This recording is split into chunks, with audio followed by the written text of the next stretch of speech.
Okay, so in today's video we're going to talk about different ideas that you can put into your sessions. Just some things that I've discovered and found really useful over the years of how you might be able to challenge your players, get your ideas out without interfering with the rest of your session. So you might have an idea if you're going to go and coach, maybe a possession bit of topic, but how can you get more into your session without actually having to step across and do that? So we're going to talk about a few ideas that I've been using. Obviously I've discovered as well from other coaches that are really good, from some of the courses that I've done, to help try and get as much from the sessions as I can, without me having to literally try and coach every single aspect of the session. So a really good one to first start with is, at the club I'm currently at, we have what we call a captain and a vice captain. So every session we have a player that is a captain and another player that is a vice captain, and they have set responsibilities within the sessions. Now, how you use them is completely up to yourself, depending on what your session has. I've seen players used to set the sessions up. So if it's a nice simple one, maybe a skill corridor or something like that, you might get the captain to get the rest of the squad, this is what we're doing, go and set it up. The captain's job, and the vice captain to get player to set it up.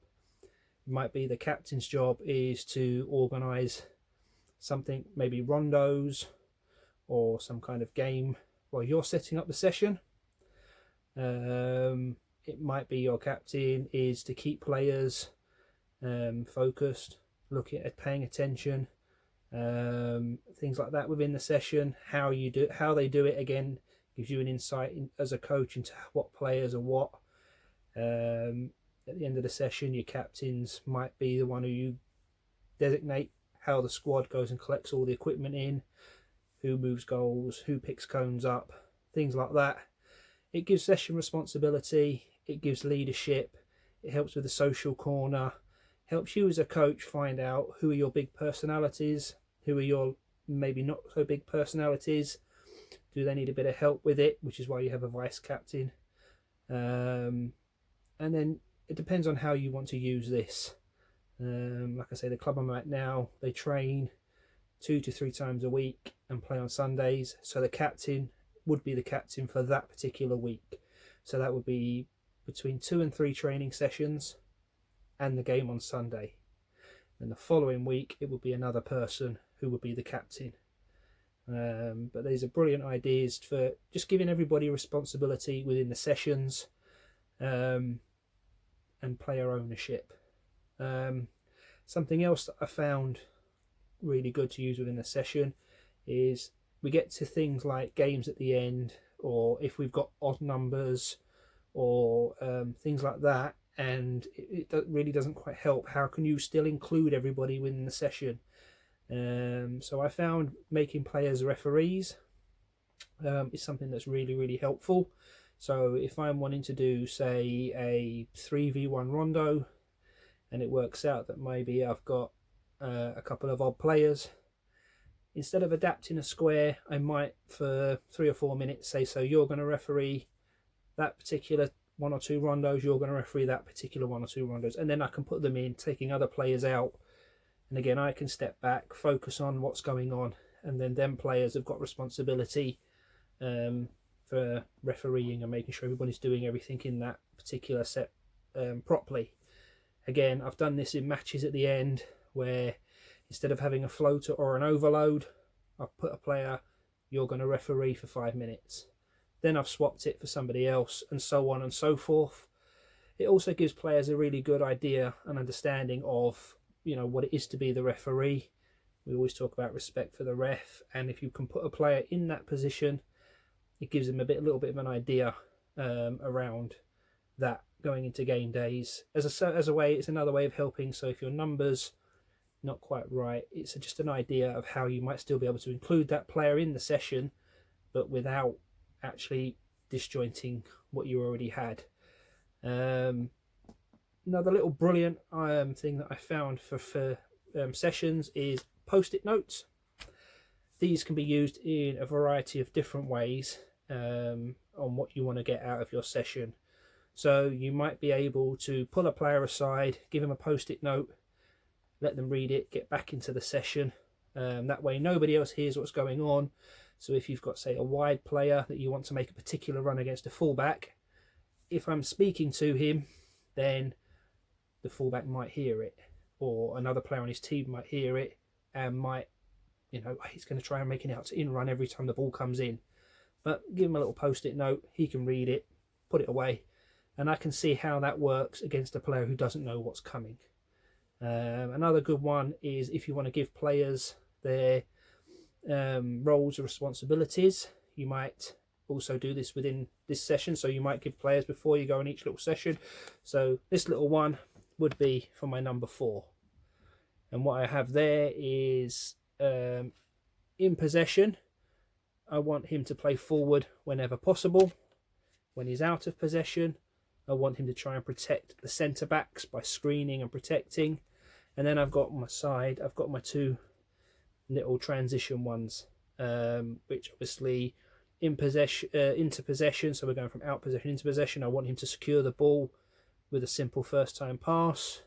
Out of possession, I want him to either delay or stop a counter attack, which I can give to the player at the beginning of the session. That's your roles and responsibilities in that session, which is a good little one with the post-it notes as well. Another way of doing it I found, which was really good, is you make up a player card, something similar to this, wherein again I've got my post-it notes. So the top one are my 2 challenges for him when we have the ball. So for this particular player, the challenges I want him to is to recognise when can he run into the channels, or when does he have to come into feet. Nice and simple. Out of possession, which is the yellow one at the bottom, I want him to press quickly if possible, and if he can't press, can he recognise where to screen and protect the ball being passed into midfield. The same again, and I've got my into and out of possession ones, and this is something that he can just come back to and refer. It's there, especially if you're focusing on just the number 9 in your session. So if you're doing a UEFA B session and your narrow focus is your number 9, this is a good one for the player to refer to as your session's going along, what you wanted out of them. Another one we took a look at is about the pitch itself. So we get very caught up as coaches at the beginning of our coaching careers that we need a million cones to make the pitch look brilliant and the setup look great. As I've developed and gone along my own journey, I've found less cones is better. And can I use what is already there if possible? It's not always possible, and you might have to obviously set cones out, but where possible, can I use no cones? So as an example for some of this, if I was doing a session and I was doing maybe a receiving session, instead of setting up a little box there, could I not use just a circle in the middle? It's already got my line to split down the middle, and I've already got my perimeter set out. No cones, it's ready set up for me. If not, might I be able to use the penalty area, where I might just put 1 cone here, and then there I've got my square. So instead of using 4, 8 cones, whatever it was used to set up a square, I've used either none or 1, as you can see there. So again, just a couple of ideas on how you might use minimal cones to set up what you're doing. Like I say, it's not always possible because you might not have a circle in the middle of the pitch and you might have to set up the square, but where possible, can you set up the session with minimal cones? I found this is miles better for my sessions. Easier to transfer from one to the other. If you do have to set up using cones, can you set the cones up so that maybe you've only got to move 1 or 2 to go into your next set? A good way I found of doing this as well, when I did my level 2, the coach that I worked with on that, he doubled the cones up. So if I was going from a session that required a box into maybe a rectangle, and an end zone. All I would have to do is pick up the top cones, leaving the ones underneath, and pull them back 5 yards, bang, bang, and there was my zone set up. So again, another way of when you're going to set up, can you put so that your cones are set up in a manner that it's easier just to pick and move as minimum as possible, or you just got to take away as minimum as possible, and you're into your next part of your session. Another one we've got is player challenges. Now there are different ways again in which we can look to do this. So we also use one where every week we would write out a specific challenge in a session for a player. So for example, we would obviously give the players names, but for this particular bit I've just used positions.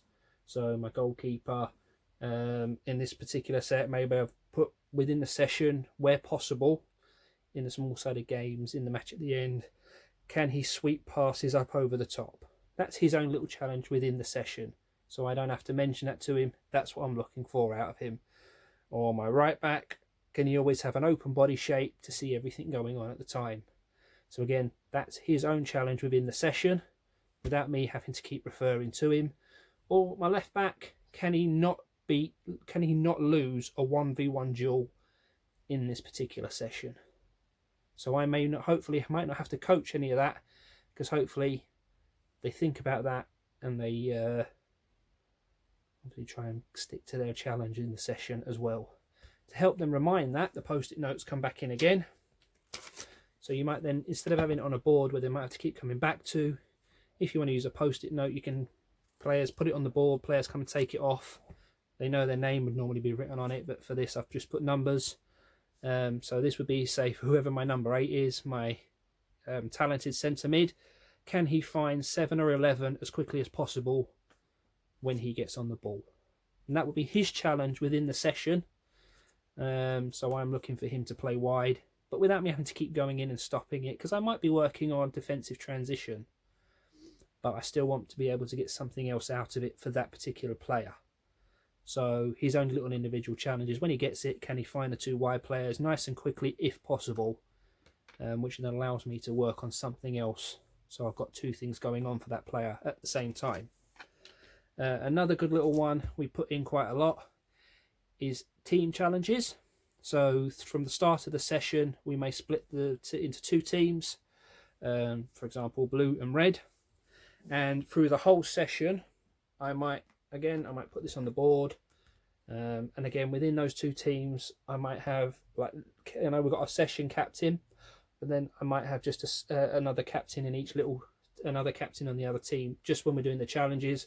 So for this particular one, I had the reds to play 2 or 3 touch as much as possible. So the red team, whenever we're doing the possession stuff in the session, is to do that. That's their challenge, and every time they do that, you can give them points. And the blue team, their challenge, say in this particular session, was to win possession as quickly as possible.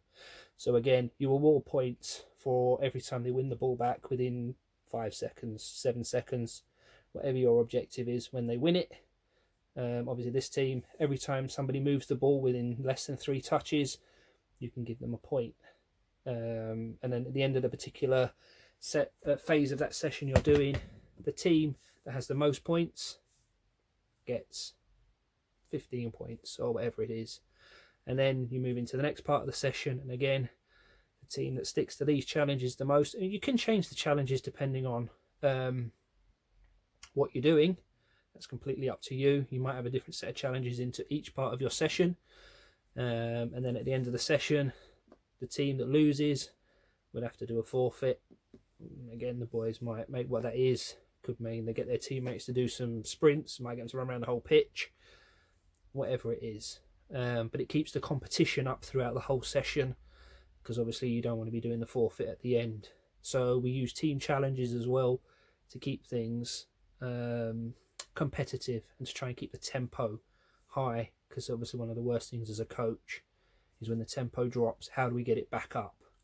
Again, you can do that by maybe changing your progression, add a different progression in, again, change the challenge, different things like that, without having to possibly yell at the players. So these are just some different ideas of things within sessions that you might be able to do. I hope you find some of these useful. And like I say, you get anybody else who wants to subscribe to my YouTube channel, that will be really brilliant. Thank you.